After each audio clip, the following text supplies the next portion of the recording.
few years ago, I had a friend reach out to me on Facebook and said, "Hey, uh, I was scrolling through TikTok and I just came across this video from a guy who has like a billion followers, and he mentioned your channel. At that point, I was unfamiliar with TikTok. I didn't have an account there or anything like that, but I went and checked out the video, and there was a guy by the name of Preston Stewart who had some pretty nice things to say about the channel. At that time, was doing a lot of history stuff, and started kind of digging into his content a little bit more, and was really impressed with what I found. And then over time, got to know Preston a little bit more, and we're going to bring him in right now and talk about kind of his evolution on social media. He is a West Point graduate and also a veteran of the war in Afghanistan. So we'll go ahead and bring him in here. All right, Preston. Look here. What we are looking at here is quite possibly the most dangerous man on social media. Recently banned that's from right. TikTok. Look out. We'll jump into that a little bit later. First, if you don't mind, I'd like to get a little bit of a background on you. Where'd you grow up? Like, what'd your family do growing up? Yeah, grew up Champaign, Illinois, central part of the state. It's home of the University of Illinois, so grew up a big Illini fan. From there, went off to high school at a place called Culver Academy in Indiana. Had dreams of playing hockey in college and beyond.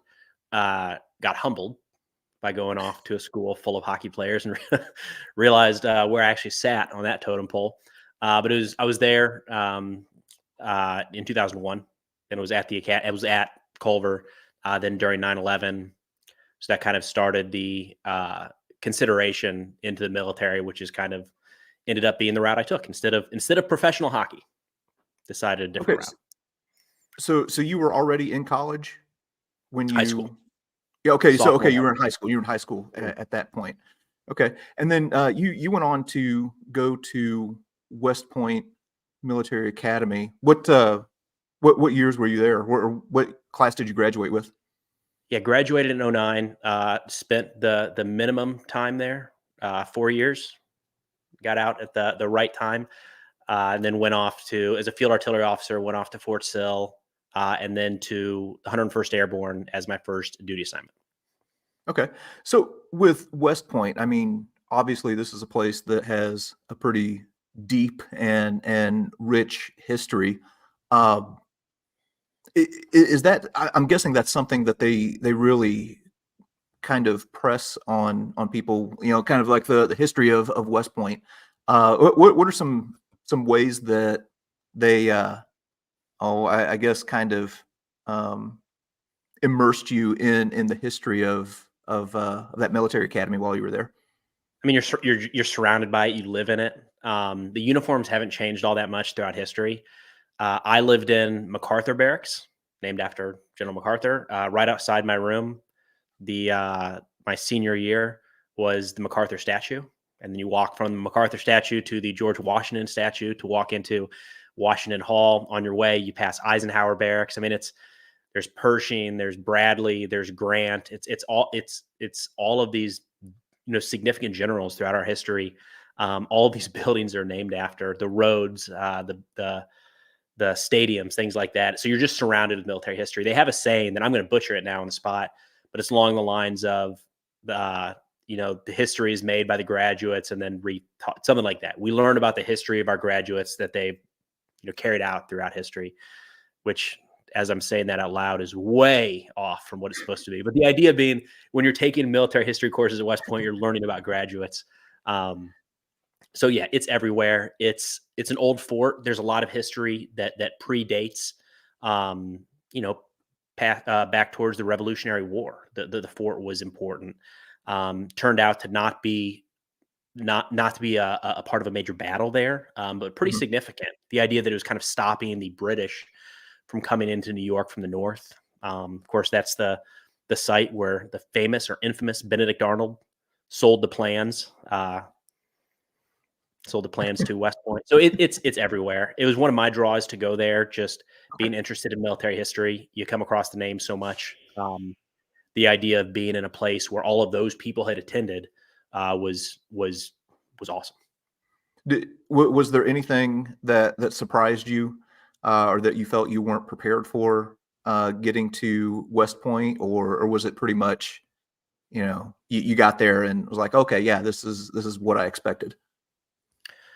It was what I expected in the sense of I was kind of looking towards it as a sophomore, junior, and then senior in high school. And then I actually went to a prep school for a year before attending West Point. So I was on the waiting list, raised my hand, said I'll do an extra year or whatever's needed to get in. And that year down at Marion Military Academy in Alabama, I was with a group of, I think, 12 or 15, and we took classes taught by former West Point professors. And all we did was kind of get ready for what was coming the following summer, read the books, watched the DVDs. So I felt like I had a decent idea of what I was getting into. Big picture, I wasn't ready for the grind. It's just nonstop for 4 years. 2-week summers is the most time off, a couple weeks for Christmas, occasional 3 and 4 day weekends. But it's just like until the day you graduate, from the day you start basic training there until the day you graduate, it's just a grind. And there's always another test, always something that if you don't pass it can prevent you from graduating. So 4 years of just like every single day it's hard to be ready for that, I think is what I'd say. Okay. Now, field artillery, is that something that you like pursued, or was Mhm. that something that they were like, okay, this is where we need you, and this is where you're going to go? They've changed that a little bit. They've changed it's called branching. Um, so infantry, armor, aviation, military intelligence, field artillery. You choose that the fall of your senior year, and they've changed the process a little bit to where there's a little bit of back and forth, where the branch can say we like Preston, we like JD, or we don't. Maybe they wouldn't be a good fit. But when I was there at this point, it would have been 2008, fall of 2008. I chose field artillery. It was like one of the combat arms. I was kind of talked into it by the branch rep, the Okay. guy. He's on Twitter now, Colonel Blackman, big golfer, and I was playing golf with him at the West Point course, So is there kind of and like he a was recruiting process within West Point where they're trying to get people to come to their different specialties? kind of, I would Okay. say, advocate. He's like an advocate for field artillery, and Okay. each branch had it. I don't know if they necessarily I don't think there's any like reward for a bunch of people went this route or another. They're just there saying, hey, listen, our branch is the best. Come be a part of this. Um, and it is cool because you get to interact with officers and non-commissioned officers from that branch. And prior to that point, you've been able to tinker around with a bunch of this stuff. I mean, we went to Fort Knox for a week to ride around in tanks. We fired artillery at West Point. You do a bunch of infantry stuff. So you kind of get to dabble a little bit. But Colonel Blackman, then Major Blackman, said, hey, artillery is golf, man. When you're sitting out there at 150 yards, you have to figure out what club you're going to hit, the angle of attack, and whether or not you need to go around an obstacle. And if you have to go around an obstacle, maybe, call in air support. And he was explaining that as artillery works. And it was pretty accurate, all things considered. So he kind of talked me into artillery being a fire support officer, being the one to sit there and say, we need to get this target. We need to strike this target. Here's what we have available, and then make that selection and coordinate that attack. Okay. So in your move, well, before I get to that, so that was 2008. You graduated 2008? Graduated spring of the 2009. We Okay. choose that in the fall of 08. Yeah. Okay.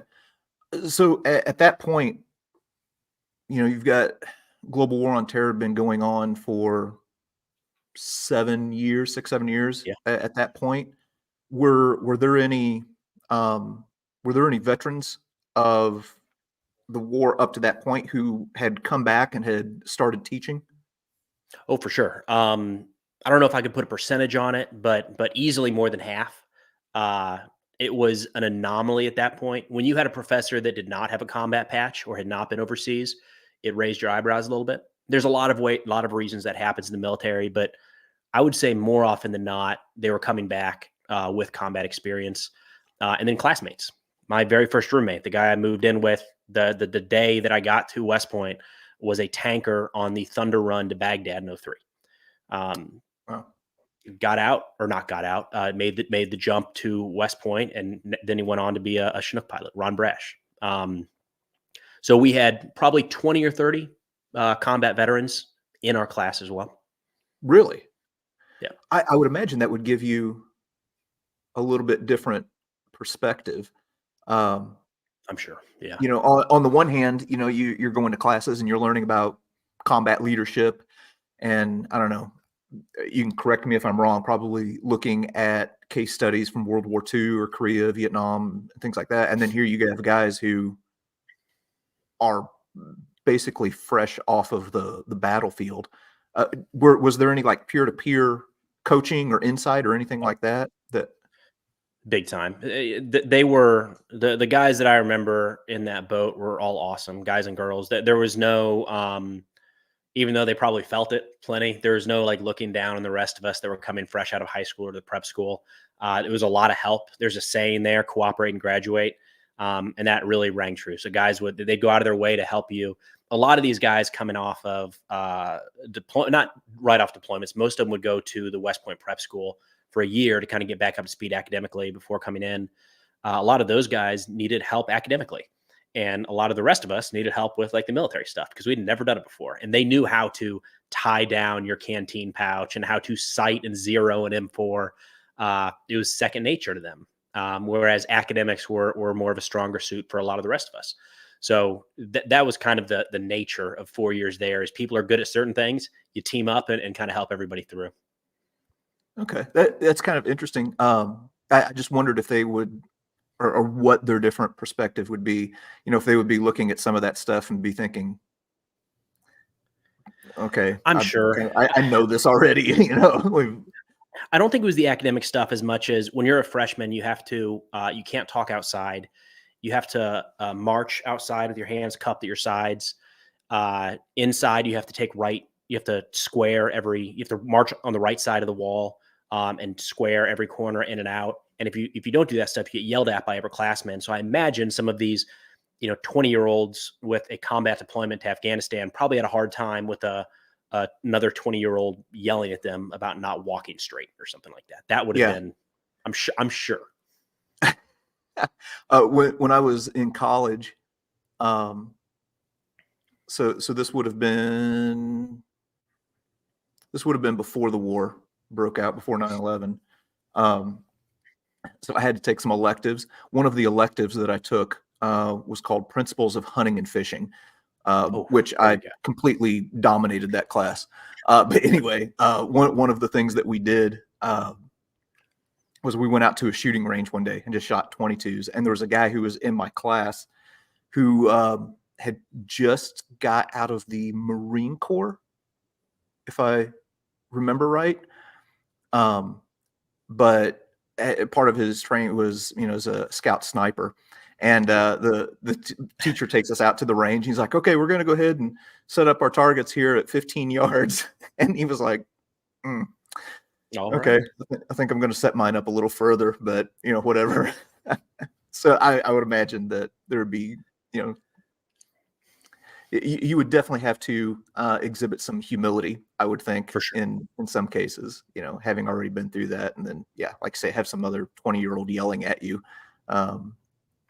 But anyway, do what? I was going to say they did. I don't know. Nobody comes to mind that came in from prior service, especially with combat experience, and didn't graduate in our class. So I think they all did it in 4 years, ready to go. They knew what they were getting into and dealt with it as need be. So what was the training at Fort Sill? Like, what did that look like? Kind of basic artillery knowledge for the officer side. So there's different jobs, and something I try to talk to folks about when they're talking about wanting to join the military, the Army specifically, is there's very different jobs between officers and enlisted.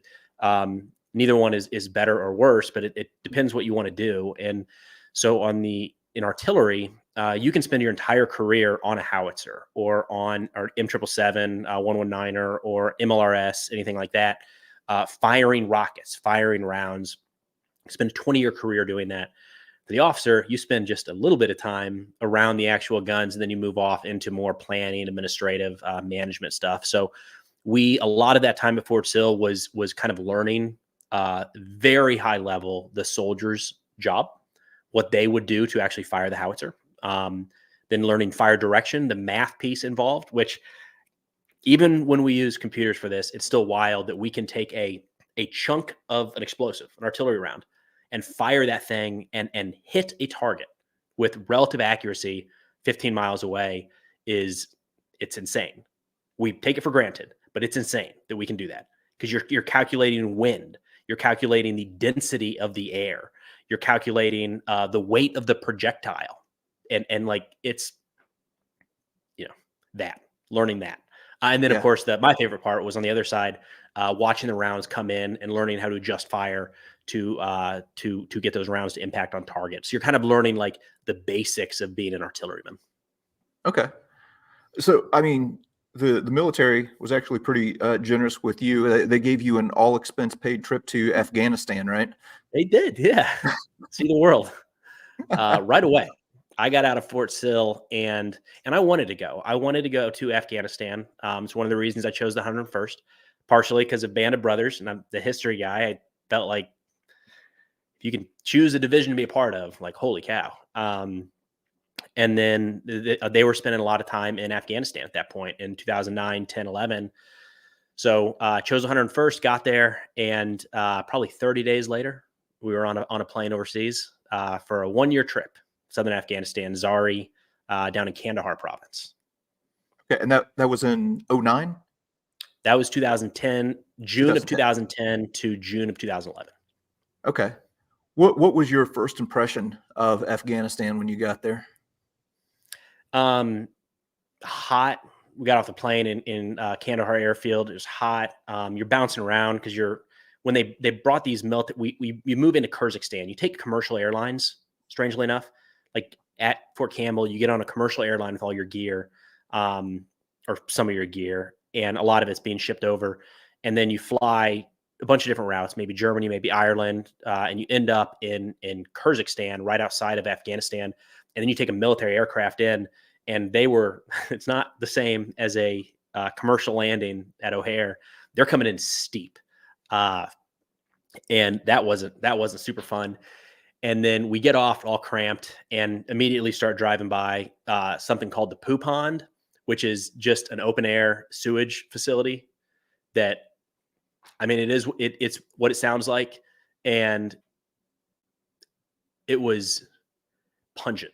I thought I was going to throw up, and I thought, this is super, surrounded by all these guys who are combat veterans. Because by 2010, so many people in our force have deployed multiple times. Mm-hmm. A lot of people 3-4 times at that point. And I'm this newbie second lieutenant. I thought I was going to throw up first minute on the ground because of the smell. They were probably loving that, by the way, watching you. It was dark. No, it was dark in the back. And okay. Can't give it up that easy, but it was interesting. It's the nice thing, if you will, is so many from the unit had already deployed, mostly to Iraq. But I mean, you still had a bunch of new soldiers, all of the officers, the lieutenants. This was all our first deployment. Okay. But by 2010, this was a military with a lot of combat experience. And for better or for worse, we had it pretty well sorted out how to get things moving in Afghanistan. It was a machine. You fly in here, you check in here, you pick this up, and you fly out there. And it was efficient. Okay. What was the situation in Afghanistan at that point? Had things kind of leveled off, or was there still a lot of upheaval in the country? What was it looking like there when you were there? Yeah. Afghanistan is a 20-year war it's a roller coaster, ups and downs, peaks and valleys. Not just the terrain, but the actual activity across the country. So when I got there, the Marines had just kicked off their clearance operation in Marja. So this was in Helmand province, just a little bit west of where we would be in Kandahar.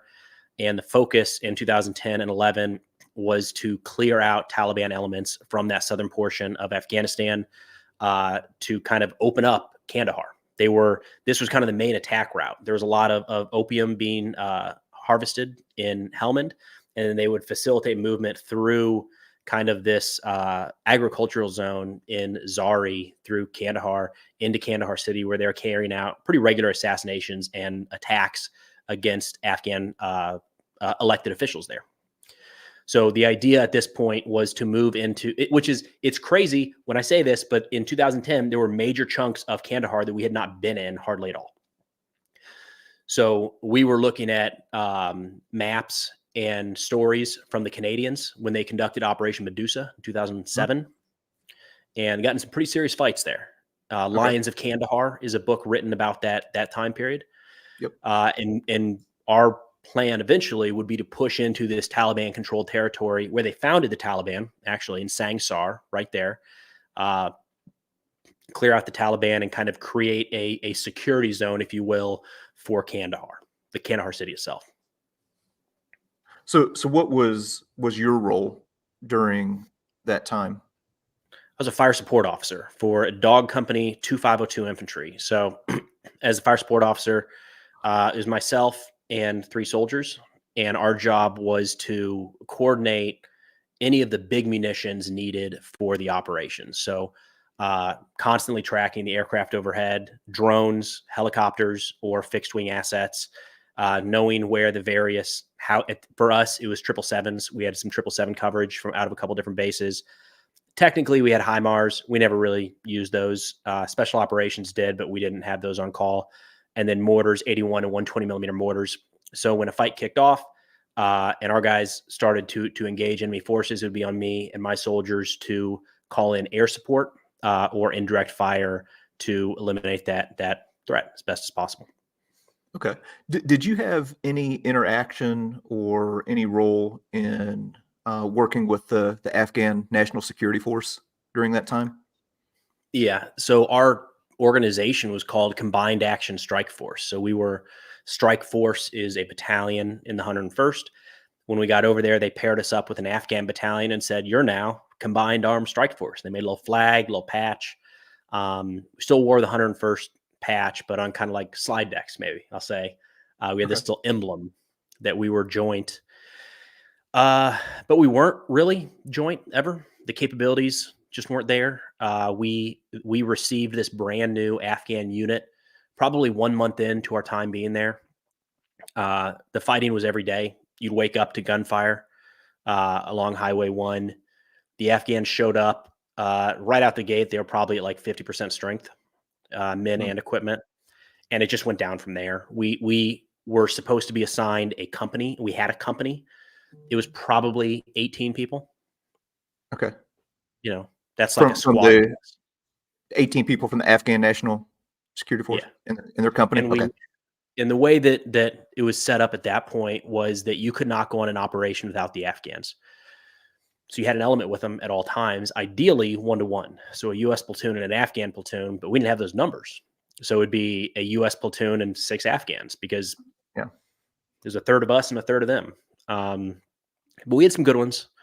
A couple good ones were very interested in doing their job well, getting after it. And we had some challenges too. We constantly, the guys were smoking hash in the outpost, Afghans. I mean, it was everywhere. You just, black tar, heroin, you'd find being processed. You'd find opium. You'd find hash, just mountains of hash, like waist-high mountains of hash going through some of these buildings. And the Afghans just take handfuls and put them in their pocket and save that for later. And then and smoke all night. So it was a challenge.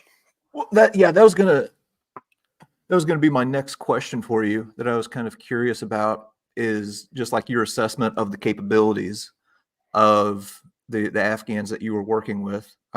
Because I've seen the YouTube videos of, like some of these Afghan security forces like trying to do jumping jacks, and some of the stuff you look at it and you're like, wow, if this is the raw material that you're working with, it almost makes you wonder, did these guys ever have a chance of taking over operations for themselves? And I've heard different stories from different guys who've been over there. You said you had some good ones that you worked with, though. A couple, but A I'm couple. talking, 2, 3, 4 out of all of them. Yeah. Um, they just no, they weren't ready, and it's one of the frustrating things when looking at that conflict is they weren't ready in 2010, 2011 when we left. I went back in 2012. They weren't ready then. They clearly weren't ready in 2020. So, like, what and it doesn't look like that there was significant progress. Now, to be fair, the special operations capability in the Afghan National Army was significant. The last few years, they were going on, individual targeted raids, successfully killing and capturing Taliban leaders. The effort that went into the Afghan Special Operations Force, in a lot of ways, was very, very successful. But you can't just have that. You can't just have a small special operations force and nothing else. I don't know. A part of me thinks that we tried to make them too much like us because that's what we know. That's what we're familiar with. And we struggled fighting the Taliban. So why would the Afghans, mirroring what we do, necessarily be a lot better? But no, when we left in 2011, we didn't. They were nowhere near being able to hang out on their own. And then, actually, in the subsequent deployment in 2012, we were retrograding bases and pulling out Americans and handing these bases over to Afghans. And there was one called Cop Najil, Okay. Combat Outpost Najil, Mhm. in Logman, maybe, or Kapisa Province, Northeast. And when the American forces were there, they were in firefights, multiple firefights a day. And then the American forces withdrew, and there was no more contact. There was no more fighting there. Like, what are the odds? Did the Afghans defeat the Taliban, or did they come to some sort of agreement to let's just, live and let live, which is probably Yeah. what happened. And then they went months without any engagements. Is that better or worse? I don't know. I think So that's probably what we're going to see, though. you say you went back in 2012. Mhm. Did it feel like things were improving, or did it feel like there was some forward momentum during that period of time? No, we had made the determination that there was forward momentum. So in 2012, I was training Afghan artillery. We gave them Russian D-30 howitzers, and we're training them on how to use those things. And we just made the determination that they were ready, and they were not. And uh, that was our mission, was to get them moving with this artillery. They struggled with it from day one. They were putting them in locations where everybody could see them because it was a status symbol. We view it like, where are you going to put that asset to have the most impact on the battlefield? They were like, this needs to be in the city so everybody who comes by can see that me as a battalion commander, I've got a howitzer. It's like, Oh dude, you my can't gosh. shoot anything from here. So it's just, but they would argue like, no, no, no, this is where it's going to be. And it's just this, like, that doesn't mean it's wrong, but from the way we would view it, it's like, but all of the contact is happening east. Your guys in the east need artillery. Like, no, no, no, it'll be better here. Um, Wow. it's that kind of thing where it's a very different culture. It didn't it ne- it I always had a hard time rectifying it with what we thought we should be doing.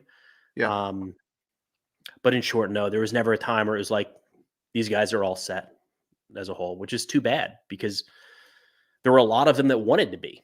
And I don't know where the shortcoming was. But it was Wow. there. So, friend Andrew Biggio wrote The Rifle and The Rifle 2. He's a Yeah.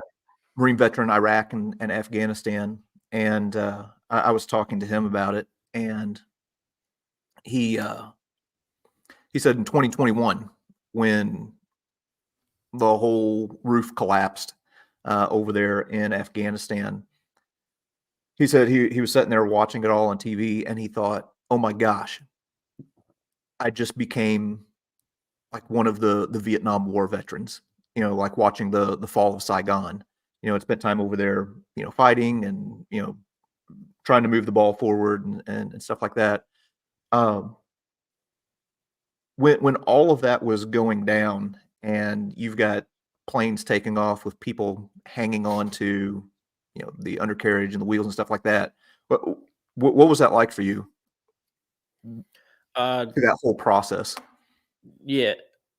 kind of a weird mix of shock, but not shock. Like, what were we, if that same scene could have played out in 2012 or 2005, probably, or, at any other point in there.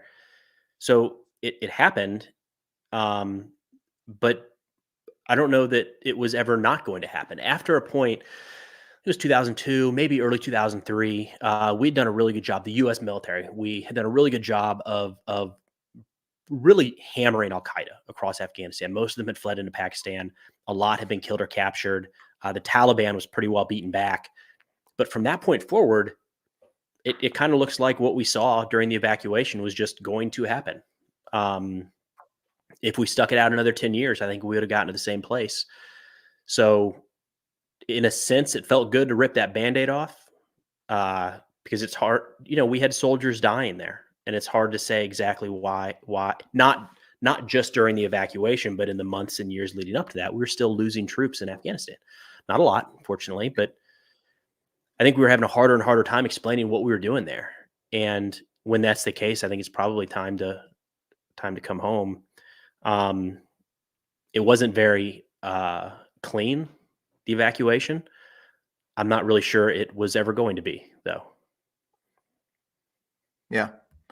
So your transition out of the military, well, you actually didn't really transition out of the military completely. You kind of just shifted a little bit.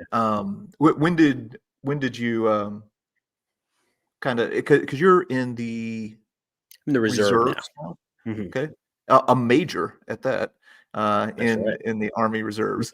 Yeah. What did that process look like? Kind of moving out of full-time active duty. I was the challenge of the military, from my perspective, is your boss can make or break your experience. It's just so all encompassing with your life. And I had a bad experience with a boss, and my best boss ever was my first one in the Army. We just met up last week in Nashville. And then in my opinion, the guy that I had the worst connection with was during a stretch in Afghanistan. And I decided I don't want to do this anymore. I got to get out. So jumped out in 2014, just grass is greener. And at that point I'd been, I graduated high school in 2004 and had been either at West Point, preparing for West Point, or in the Army. Then for 10 years, I thought I got to do something else. Look at all these wonderful opportunities out there. So I made that jump. And I actually didn't go back into the National Guard at first, and then Reserve until 17. So it took about a 2.5-year break. I was on the IRR and kept thinking they're going to call because they're going to need me for something. They don't. Yeah. They don't call. But yeah, so jumped back into the Texas Army National Guard because we were in Texas at the time. Field Artillery Unit. I was a HIMARS battery commander down there, Punisher Battery. And then when we moved to Tennessee a couple of years ago, I transitioned into the Reserve and now work in training units. So help organize and conduct training exercises for reserve forces. You also do a lot of work kind of advocating with the VA as well? VFW, yeah. Oh, okay, the VFW, okay. All right. Yeah, that's been cool. I was never a member of any of those organizations. I viewed them all as the small town bars. And through TikTok, actually connected with the state commander, Brian Walker of Tennessee, who he's done incredibly well within the organization and is all of a sudden on the national council. And so it was pitching around like, hey, we need to make a bigger impact on social media. Yeah. I know this guy. So I've been really fortunate there to meet a couple people, been able to kind of share some stories with VFW and try to help a little bit in sharing what the organization's about, because I was still thinking that it's just a smoky bar where people tell war stories and it's Which not. That part of it. They do a lot of good stuff. That's still there. It is cool, though. Yeah. I've hung out with a lot of those old guys from World War II and Korea. But I don't know that it's something. One of the challenges is I don't know that that's something that our younger veterans are looking for. Right. Right. Yeah. Times change. Yeah. So it's been interesting. The VFW connection's been awesome. Just opened my eyes. They're doing such incredible work, and it's It's an entire organization of people that all they do, their entire job all day is just trying to help veterans. Like that's it. Yeah. That's all they do.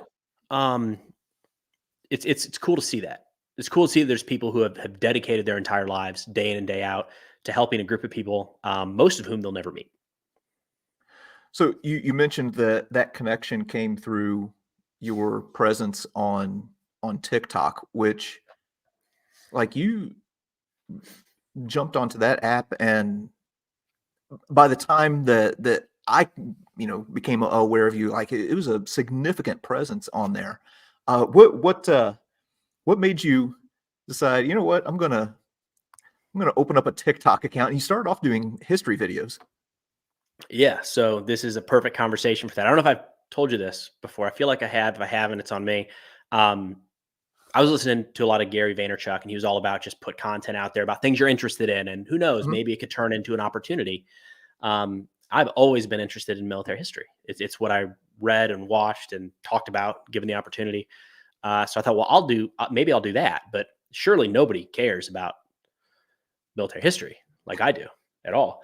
Um, and then I kind of made the connection that I was watching this dude on the History Underground walk around World War II sites. Like, well, wait a minute. Somebody's watching it. People are watching that. I'm watching that. I'm interested in that. So maybe I could do If this. this idiot can do it, surely. The bar is so low out there. Yes. No, it was genuinely like an eye opener of like, oh, okay, it's not just history. And it sounds silly because I was watching things on all these other platforms, but just an eye opener of it's not just the History Channel and Netflix and Hulu. Like, this is a guy with a camera just going to historical sites. And there's a ton of people interested in it. So TikTok was easy. I didn't know the first thing about filming, recording, scripting, anything like that. So TikTok, to their credit, one of the things that's been great about that app is it's so easy to create. Um, and I just started talking about things I was interested in, which I imagine I'm preaching to the choir here with you, JD, but it makes it so much easier to do and wake up every single day when it's like, this is the stuff I want to talk about that I'm interested in. I just am doing it in front of a camera instead of badgering my wife, who's usually interested in putting on a good face, but realistically, she has other things she'd rather do. Now, I think it was maybe 2 years ago. I was on my way to Louisville, Kentucky, for the Show of Shows, big military history artifact convention type thing. Um, and I remember the two of us were having conversation on the phone while I was heading down there, because you were asking about YouTube and some different things on there, because you were looking at like making a jump over there. I think it was two, Yeah. 3 years ago. Um, so I don't know what advice I gave, but man, it must have been good, because holy All cow, that advice. Yeah. here Bottle that up and package it. I wish I remember what I said, because I would take my own advice. No, you've got some amazing stuff, and holy cow, your presence on YouTube has been explosive. If well, here, hang on a second. Um, Real time stats here. yeah. So if we look at your channel here, um, looking at 680,000 subscribers on YouTube at this moment, which Crazy. is absolutely crazy. When was it that you jumped on YouTube? Um, it was because of TikTok. I was would get videos taken down on TikTok.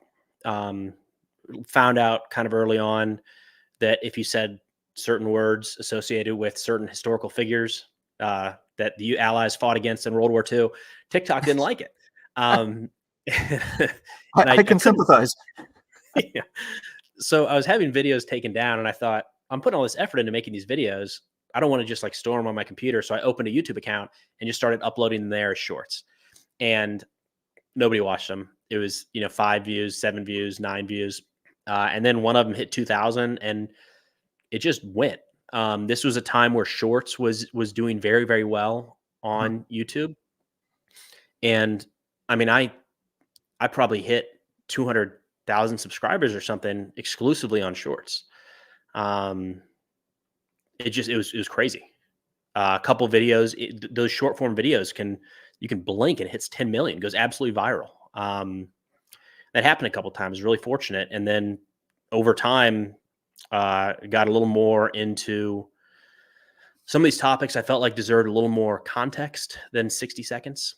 So try to branch a little bit more into the longer form content storytelling, if you will, that is better made for YouTube. So accidentally on YouTube because of some TikTok violations, and then now YouTube's kind of the primary. It's where I all of the content now is essentially made for YouTube, and then clips come out for other platforms. I want to get to the TikTok ban here in a little bit. Yeah. But your content kind of has shifted over time. Started off, history stuff and things like that. And then about the time that the war in Ukraine really ramped up, would it be fair to say that Yep. that was kind of a turning point? 100%. So like what compelled that? Because I mean, for those who are watching who may not be familiar with the channel, the Preston's channel has really shifted to kind of reporting on different conflicts throughout the world. So what compelled you to say, hey, you know what?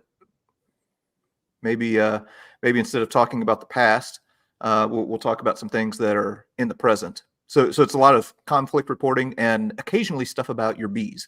Bad news on the bees. We'll get to that. If you want to down, Oh, no. we'll talk about the bees. Okay. Yeah. Anyway, what caused that shift for you?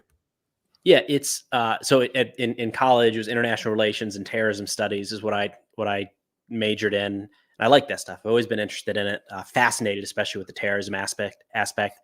Uh, I occasionally would dabble into talking about things ongoing in Iraq, Afghanistan, or Syria. It got a little bit of attention, but overall, the content was majority military history. Then when Ukraine kicked off, something I've always been, wondering is what was it like to be an American citizen, or anyone for that matter, living through World War II. Like, we know now how things played out, but what was it like waiting to hear when D-Day occurred, and when you're getting the weekly update from Stalingrad? Like, what was that like for the people?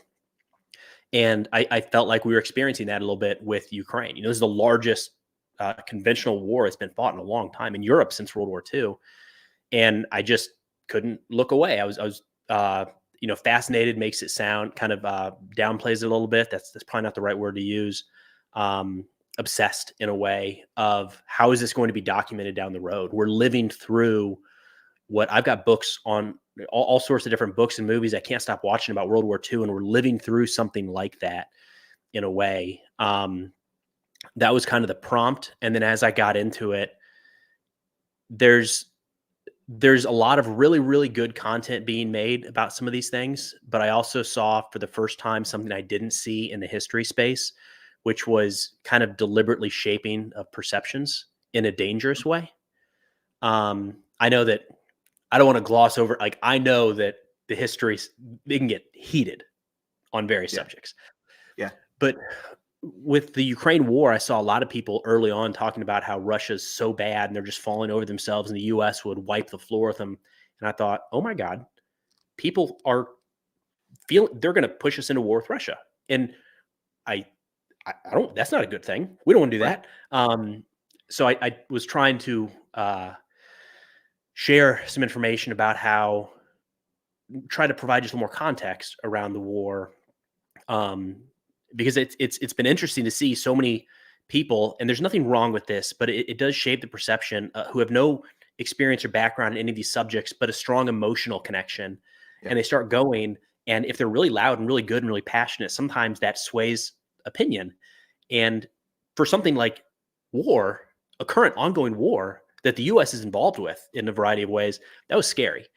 So I just spent more and more time talking about current conflicts. And then since the war in Israel kicked off, I've spent a lot more time focused on that. Yeah. So I've got a I don't know how much people know this or not, a decent amount of experience in Ukraine.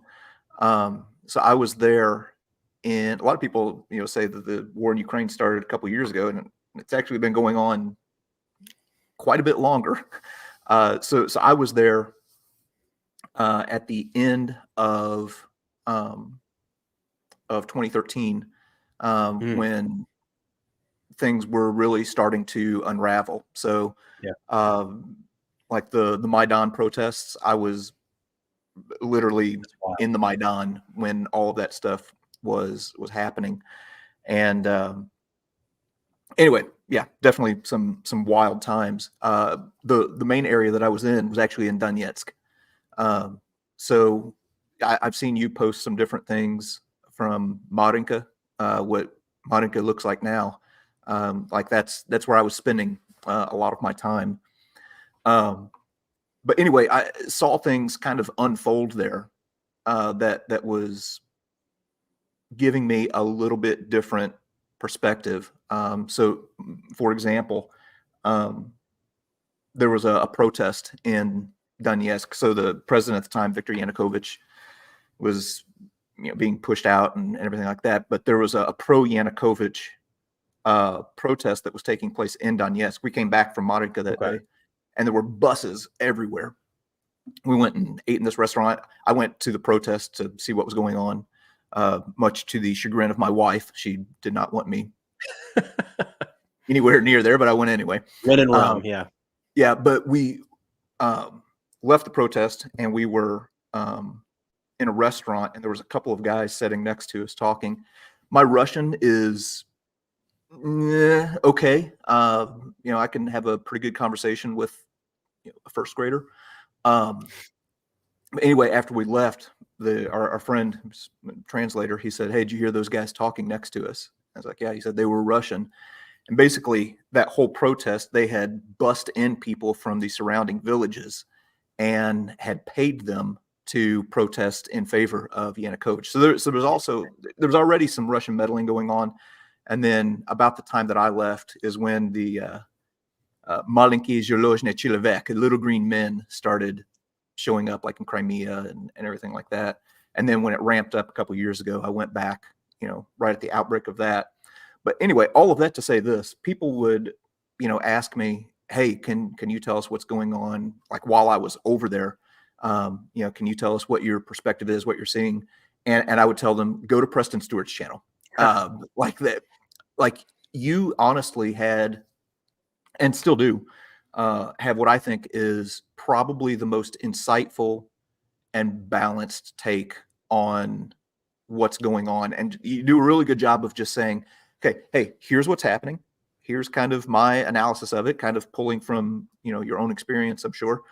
Um, and it's been pretty refreshing to have that. And I think it's really um, contributed to your success on the different platforms that you've been on.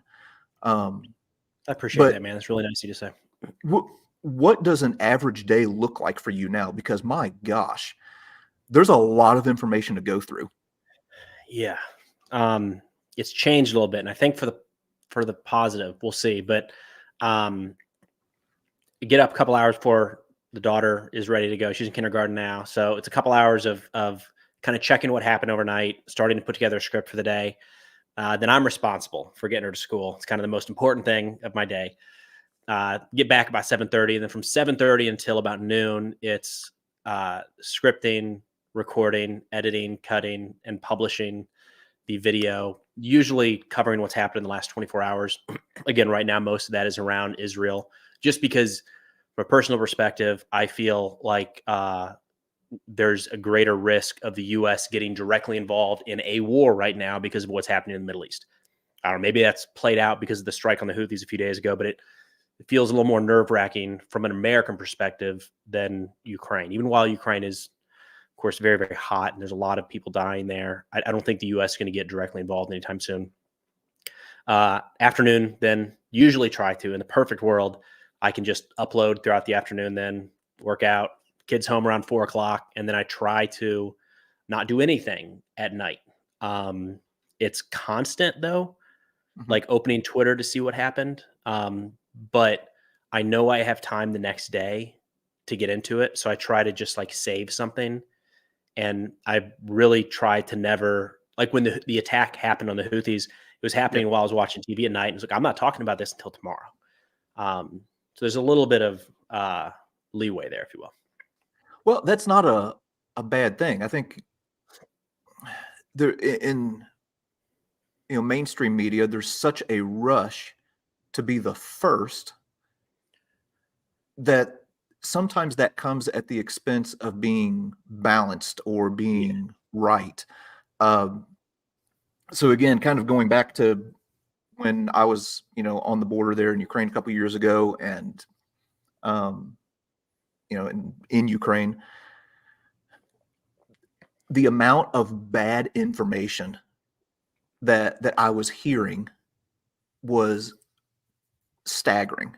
Um, and I've almost adopted a policy now to where, like, I don't form an opinion on anything until the news is at least a week old, because there's so much, in the rush to be first, Mhm. it comes at the expense of being right. Um, and I wonder if that has also kind of played into some of your like meteoric success on YouTube, is that there's been such a breakdown in the trust of major institutions that you turn on CNN, Fox News, MSNBC, or something like that, and you're like, is can I trust what I'm hearing now? Um, at the commercial break, there's all these ads for pharmaceutical companies. Is that influencing the news? You know what? I think I'm going to just listen to this guy on YouTube, who is just a regular guy, seemingly in a ball cap and a Maze Mexican Grill T-shirt. All He's aware. he seems like he's a little bit more trustworthy. Are we seeing kind of a shift in the way that the news is being reported? Yeah, and it's interesting because I feel like those outlets, the major outlets, they both are so fast to report things that they get it wrong sometimes. But then they also miss so many other things for days or even weeks on end. So if somebody wants to know what's going on, like in the past 24 hours in a war, you cannot go to a major outlet to find it. It's not there. It's going to take a couple days to percolate out to where any one of them feels comfortable talking about those events.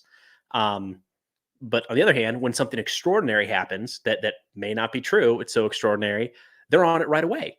And we've seen this a couple times in both of the conflicts, and of course, there's just countless other examples where they jump on it so fast, and then the next few days you're just spent kind of picking it apart and like, wait a minute, and then having to recant what they reported. So they've like in a weird way have done like the worst in every direction, if you will. Yeah. You're not getting the current stuff, and what you do get is sensational and to the point where it sometimes is really off. And by the time they've issued a retraction, the damage is already done. Oh, Like I remember all of the stuff that they've reported. You don't see where they were like, hey, we got this wrong. So where are you going? Do you have any like go-to sources for where you're kind of aggregating all of this information? yeah. It's a mix between Twitter and Telegram, primarily, and it's a mix of some kind of aggregators, some from when it comes to this conflict, and it was the same for really any conflict actually. Primary sources on the ground. So in Israel right now, like what does the IDF say? Just straight up, what is coming from the IDF? What does Hamas say? And the Qassam brigades, just no filter. Like what is the warring party saying? And then some aggregators from both. So some Al Jazeera type aggregators that are on the ground in Gaza, some that are in southern Lebanon, some I don't think they're in the region, but more pro-Palestinian sources reporting, and then some Israeli channels, if you will. I don't know if I think they're in Israel, but kind of aggregating Israeli news and then trying to, as best as possible, always get back to where that thing started, which is why I like starting with the original, or at least using the original source. Like, what did The guys who are fighting on the ground, what are they saying? Yeah. It's going to be skewed. Every one of them from any side. If you're in the middle of fighting a war, the information you put out is at the very least going to be curated to some degree. But I think it helps us understand what's going on. If you can at least, here's what this side says, here's what that side says. How do you filter out what's good and what's bad as far as the information? Because man, Yeah, the internet is flooded with all kinds of crazy takes. the more sensational it is, the more I sit on it, Okay. generally speaking. And there's been a lot. There was just one the other day about something Islamic State said about Hamas that sounded weird, and gave it a couple days and turned out that it was just kind of made up. They didn't say that. So it's watching the sensational stuff, or when the sensational stuff does come out, to really approach it cautiously and with skepticism of like, this could be true. It might be, here's the people reporting it. I'm Yeah. not in Gaza or in Eastern Ukraine. Here's the reasons it might not be true, and then wait and see. But I think that's honestly the feedback I get. I think that's more than anything is just approaching things with caution and not Yeah. definitively. I think we've gotten so used to so many outlets that want to be right all the time that they just say like, this is what's happening. And like, look, I don't know, man. I'm not, it's not happening to me. I'm the one taking it in from second and third person sources. It's entirely possible they're making it up, and I don't know. So you have to, hey, I don't know for sure. This is what this group says. Is there any caution that you have to, I guess, exercise with your current status in the Army Reserves? I mean, are you allowed to have an opinion, on YouTube, with simultaneously being a major in the reserves? Yeah, I've had a couple people in the reserves mention the channel before, bosses, Okay. always in a positive light. I intentionally, I don't know if this would change if I was not in uniform or not. I don't want to talk about U.S. military capabilities that, get into like, that could be viewed in a certain context as presenting information that shouldn't be made public. So I'm just going to try to stay away from that. I always have. I have stopped for quite a while now posting anything in uniform, which isn't hard. I'm only in uniform 2 days a month, so it's really easy to just not put up a video those days. And that's the biggest aspect with any of this is you can't make it seem as though you are representing the DoD or that you are speaking on behalf of the DoD. You're just speaking on behalf of May's Mexican Grill. Exactly, 100% of the time, which is worth checking out if you're ever in Sham. We had our rehearsal dinner there for our wedding. It's a good place. Oh, nice. So I haven't had any issues Okay. at all. I have intentionally not talked about politics really and try to stay away from any political issues, but that's just me in general. Yeah. That's not really, I can kind of say, well, I can't get into that because I'm still in uniform, but I also don't really want to address that stuff either. I think there's, especially with war and conflict, I think there's a lot of other things you can discuss that don't come down on hard partisan lines. Okay. So Oh no, it has. Sorry, it has impacted in one degree. Just reminded of this. Hamas has put out on occasion, reach out to our press office to do an interview, and it has a phone number. And I was like, oh, I should reach out to Hamas and do an interview with Hamas.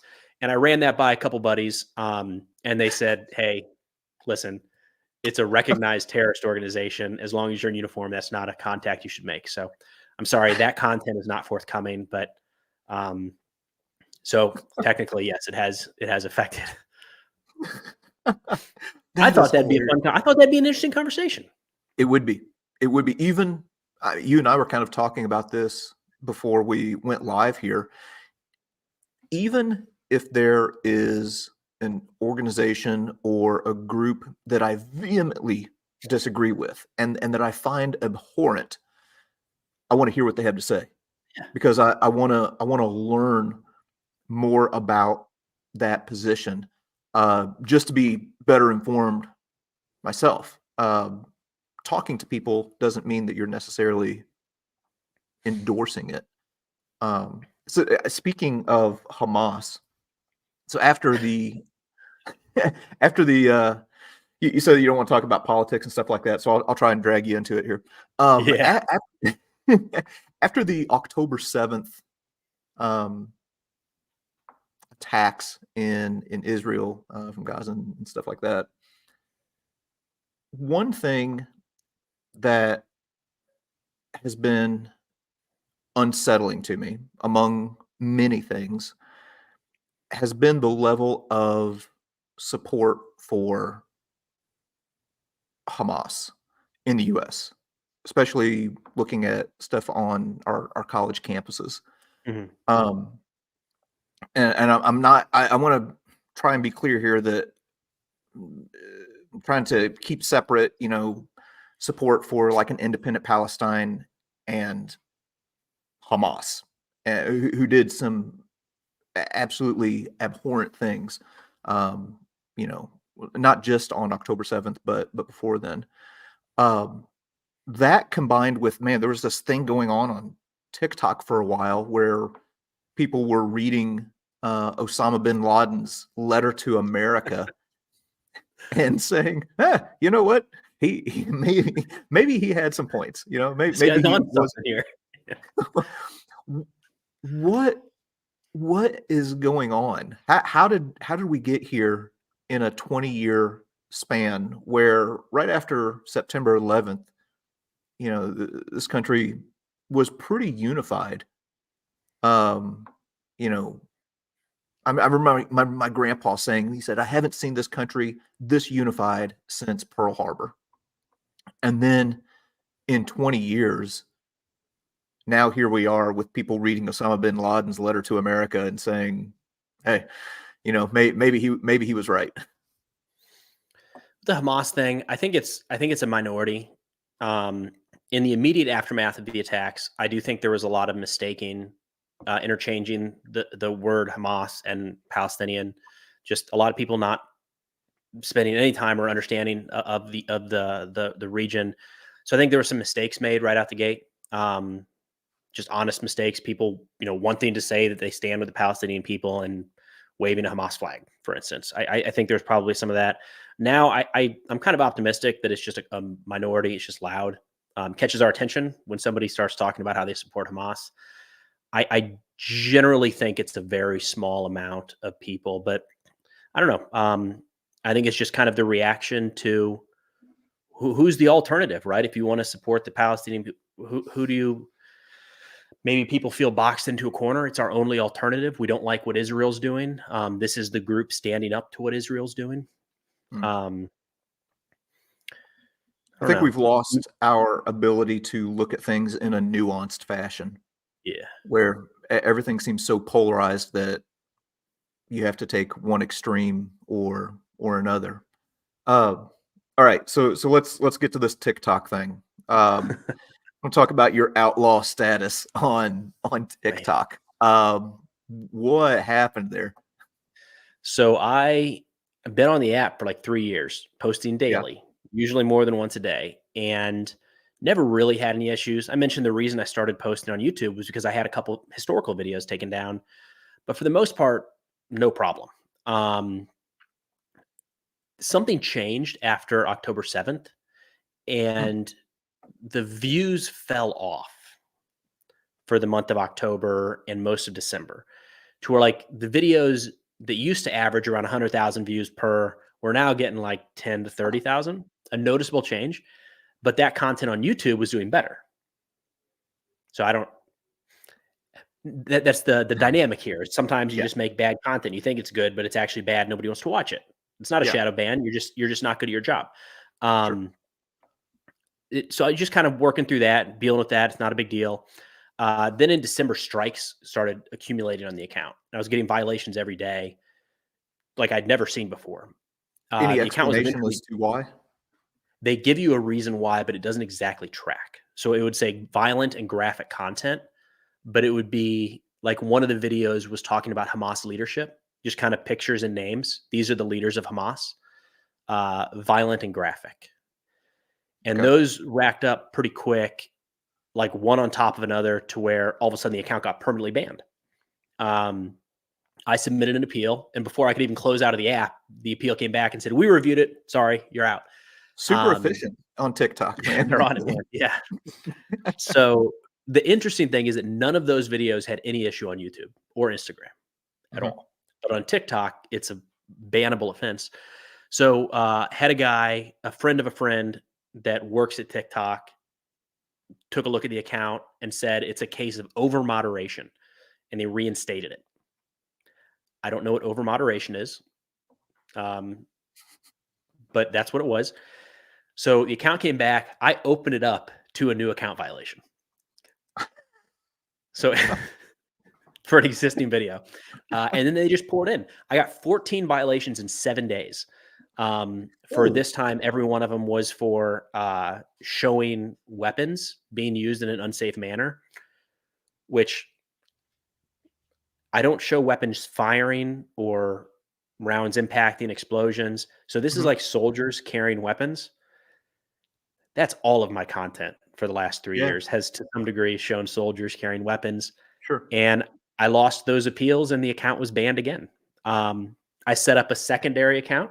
I now have 5 violations on that account in the last week. Um, I stopped showing any pictures or videos in the background, and it is exclusively me talking to the camera. And I have 5 violations of that I'm stealing the content from someone else, that it's not me. Well, I did look you up on TikTok, and there's about like 40 Preston Stewart accounts. I know. And I report those. I've reported those accounts, and they come back and like, no, this is fine. But me talking into a camera, they say this is unoriginal content. It's stolen. You're infringing on someone else's intellectual property. And I appeal and I say, no, it's not. This is just me talking. And they look at that appeal and they're like, no. You definitely stole this from someone. So I have no idea what's going on over there. So, something else with TikTok. Now, I have a TikTok account. I use it a little bit. Let's go ahead and call it what it is. It's a Chinese spy app. Was there any tension for you in getting on And using TikTok and using it, knowing that? no, a lot of that conversation didn't appear until after I'd been using it for a little while. Um, I have viewed it more, and there's strong opinions here, so this could be wrong. Sure. I viewed it as that's where a lot of attention is, Mhm. and if we leave that void open, it's filled by something else. So the data piece, the privacy piece, I've kind of accepted that that's probably all out there through so many other apps at this point. Yeah. Um, but yeah, I mean, if they make the decision that the right move is to ban or do something with TikTok, then that's I think that's fine. Yeah, there was a lot of tension for me in starting a TikTok account for that reason, and the reason that I went ahead and made the jump to go ahead and start putting stuff on there is because I was seeing that's where a lot of younger people were at, and I thought, if okay, I was playing this balancing act, Yep. um, being like, okay, uh, Mark Zuckerberg is probably turning my information over to the the FBI as well. So maybe if I can get some stuff in front of a younger audience, maybe it balances out. Although my 17-year-old daughter has informed me that TikTok is lame now. So I'll tell you what, man. It's the same time all these violations started pouring in. They hammered the platform with ads and sponsored content. I It's see like a one in lot of every people 3 complaining in videos. there. Yeah. Yep. I see a lot of complaints when I'm on TikTok now of people saying this app is terrible and I hate what it's turned into and all kinds of stuff like that. Personally, even though I'm on there, um, it wouldn't bother me to see the app banned. But um, I know that that's kind of like biting the hand that feeds you for you because that's really kind of what helped you kind of get It to where you was. are. Yeah, and it was a great starting point, but it's not what it is anymore. It's untenable to use as a platform. I can't have conversations there. Everything gets taken down. Like, what is the purpose of making videos for a platform that get taken down left and right? So it's fine. I mean, people complain about YouTube a lot and the issues here, but one of the benefits on YouTube is you can often upload a video and they'll run those checks and say, wait a minute, there's something here we don't like. And you have the opportunity then to go back and fix it. On TikTok, you upload that video and they're like, I don't know, man. We'll let you know either soon or maybe in a few months. And Yeah. or maybe not at all. And I would get it. I will occasionally get a notification. Is back in the old day when I had an account that was older than a month old. And a video would be up for 6 months. And then I get a notification. This is a violation. I'm like, no, it's not. I'd appeal it. And in 10 seconds, they'd be like, you're right. Not a violation. Yeah. What is happening here? 6 months of it being okay. Then you say problem. I say no. And they go, yeah, you're right. You're right. I've had similar issues, not on TikTok. My goal now is to, I feel like you've kind of set the bar, and I'm going to try and get banned on TikTok now. Yeah. I feel like it's a status symbol, but like I've had issues on YouTube that I've been pretty public about, and it's pretty frustrating. I wish that more of these apps, and I'm going to say this, and people's heads are probably going to explode, but I like more of an Elon Musk take with what he has done with Twitter, where it's a little bit more open. Where as long as you're not advocating for something that is illegal or, violent towards others, go. Now, you're going to be hearing a lot of things that you don't want to hear at that point. But at least in the history space, man, history creators have been getting hit hard lately. I am in month 11 of a 30-day restriction on Facebook for a picture that I put up of it was me holding a piece of Hitler's silver at the Eagle's Nest, and it was taken down and for promoting a hate group. And in the post, I say, hey, here's something that a guy from the 101st Airborne, liberated, at the end of World War II, taking the Eagle's Nest. And yeah, they basically said that they're going to restrict my account for 30 days and keep it from being seen. And I am in month 11 of that. I get daily reminders of it that I'm in violation of their policy, and there's nobody that I can reach out to. There's no steps that can be taken. So yeah, it's frustrating, but hopefully we'll see some things. We'll see some things change. Yeah, I don't know what the answer there is. I strangely on YouTube, I've noticed a lot of moderation in the comment section. For the first time, the last couple months, people have been saying, "Why are you deleting my comments?" And like that's the first comment I see from them. Like, I don't know what you're talking about. So Yeah. when I see it in time, I respond. But and then I've noticed that I'll leave comments responding to people. JD comes in and says, "Great video," and I'll say, "Thanks, JD, means a lot," and that gets removed. And I'm not sure what's happening.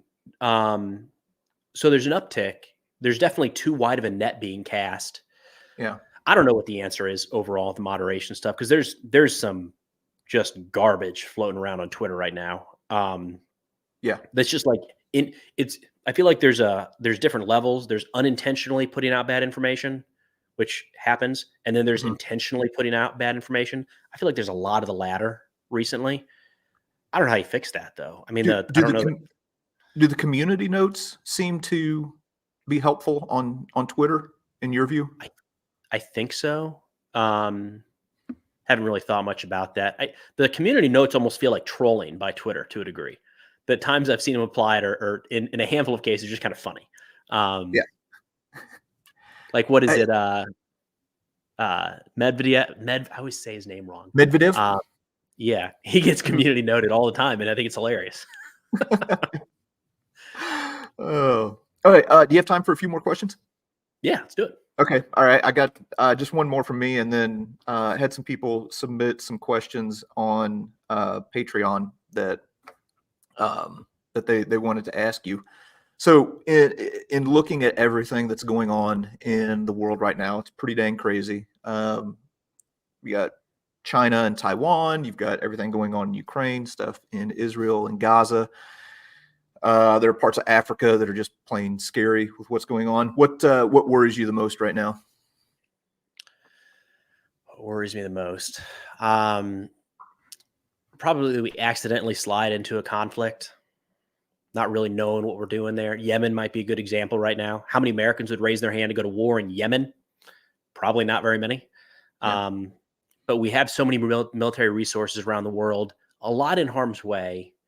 And if something happens there, because what happens if one of these ships gets sunk in the Red Sea and there's a significant escalation? So the accidental escalation concerns me a lot, because I feel like that's the kind of thing that can happen and we lose control quickly.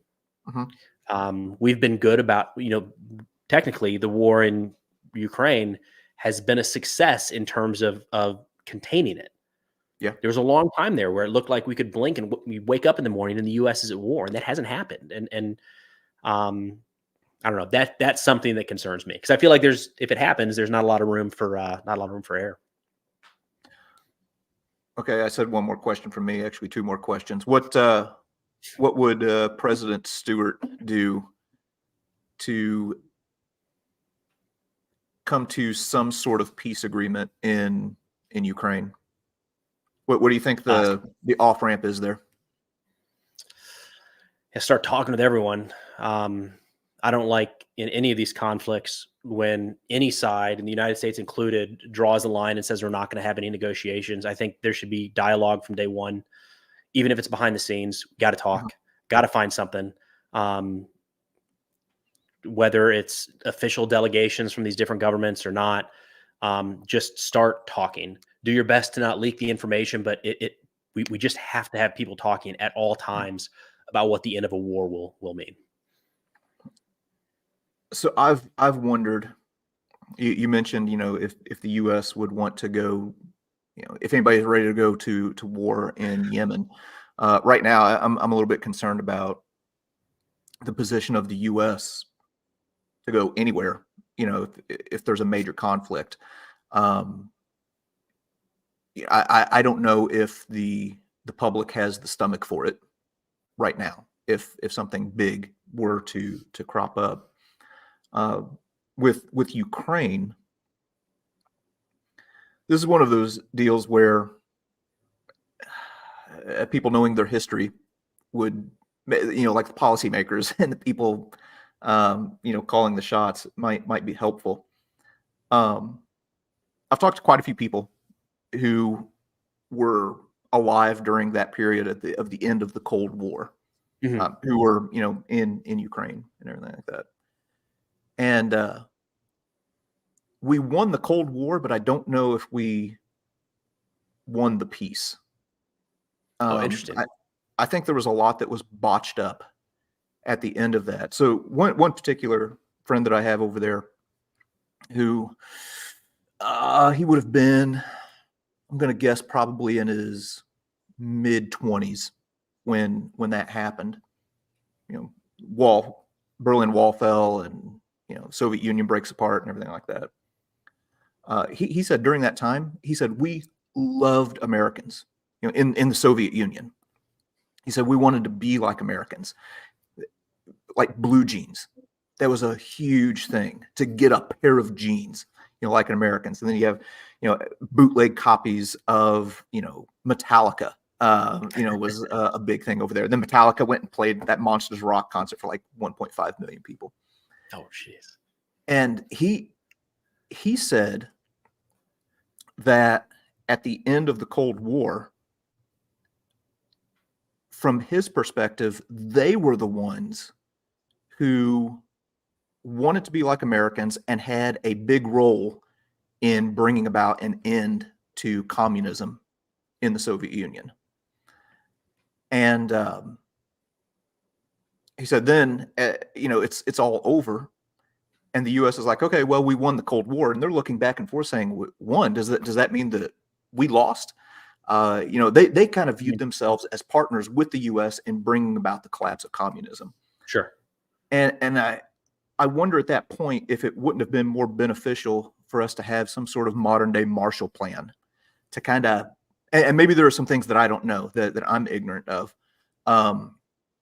where there was a transition to help this new democracy, because they said it was chaos over there. I won't bore you with all of the stories, but it was kind of the Wild West over there, Mhm. and to a degree still is. And I've also thought about NATO. Like, the original purpose of NATO was to protect Europe from the Soviet Union. So when there's no more Soviet Union, but there's still NATO, I think a lot of them were wondering, okay, what's going on here? So all of that, okay, that big rant that I just made, all of that to say this, I wonder if there could be some sort of um, offering or compromise where, with Putin, he has to have something that he can take away to his people and say, hey, here, this is what I did. He's not going to just leave Ukraine. So I wonder if there's some sort of thing where NATO maybe gets dissolved and replaced with, maybe a European alliance in return for getting out of Crimea and the Donbass. I don't know. It's messy. It's complicated. And then, I mean, the minute you start getting into that, you have to weigh how honest will Putin be in any arrangement, Exactly. and how much will they trust anything we do. So I don't know. I've made a couple of videos on that in the past, just kind of how can we get to a peace deal, and it's very contentious, understandably so.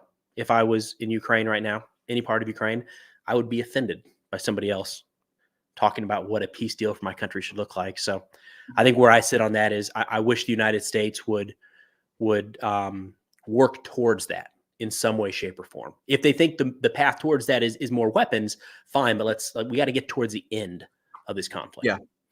Yeah. All right. So a couple questions that I had from people on Patreon. This one comes from Professor What. It says, is there any particular conflict that you have found more interesting to cover? So I'm going to assume that means present day or modern, in the past 4 to 5 years. Just the general global war on terror, I'm fascinated with, just because there's so many dynamics. Like, Islamic State and Al Qaeda do not like each other right now. The Taliban are fighting the Islamic State. Like, it's this weird web of people that they all hate us to varying degrees, but they also don't like each other and kind of attack each other. And also Islamic State now, they hate Iran. It's just this weird, complex web. And it's the whole terrorism thing is interesting to me because we could have a Russian come in and sit down and listen to this conversation and have a talk and get up and leave. A lot of these jihadis would come in here and they would want to kill you or I. It's hard to, there's not a lot. That's not the case for our adversaries in China. There aren't very many Chinese soldiers that would come in here and decide that upon the end of this conversation, I'm just going to kill you. But a lot of the jihadis in Islamic State and a handful in Al Qaeda would. So to me, that's really fascinating to try to learn more about them. Okay, cool. And then the other one came in from James Cosgrove. It says, while at West Point, did your instructors teach about past conflicts and the lessons learned from them? We kind of went over that already, but he had a follow-up question. Is there any favorite lesson that you had, or anything that stands out as far as like a maybe historical case study? While there, or just in general? While there. Yeah, the one We're going to see how well you were listening in class. Depends on the class. James, awesome, by the way. Big fan of what James does. The example I like to give when people ask what was the coursework like at West Point, I say everything had a military slant. It was a normal Bachelor's of Science degree, so you have to take things like algebra and geometry and the science, chemistry and physics and all that. But like our geography class, one of the major projects was assessing the terrain in Normandy in June. to determine, looking at current weather patterns, to determine what types of tanks, APCs, and ships could be used if you needed to conduct an assault. Identifying the different types of terrain that troops might run into as they're moving further inland. So we used, I don't remember if it was historical or if we used current day, but it was a geographical assessment of the Normandy area for a military operation. That is how we kind of presented our geography skills. That is cool. That would be a fun lesson. Yeah, that would be interesting. Like, you can do that for anything, right? Like, go out to the local park and look at everything there. But they were like, no, we're going to do it for Normandy. That is, yeah, that's cool. All right, man. Well, I think that's all I have. And man, I've ate up about an hour and a half of your time when you could probably be looking at whatever's flaring up in the world right now. So yeah, appreciate Shovel you. and snow. It's shovel and snow time. We got those 3 inches. They're not gonna get out of here on their own. So, JD, thank you so much for the invite, man. Really appreciate this. No, man, appreciate you taking the time, and yeah, appreciate what you're doing to kind of aggregate all the news and give a balanced assessment of all the craziness in the world right now. Appreciate that, sir. All right, thanks, man. Buddy, we'll see ya.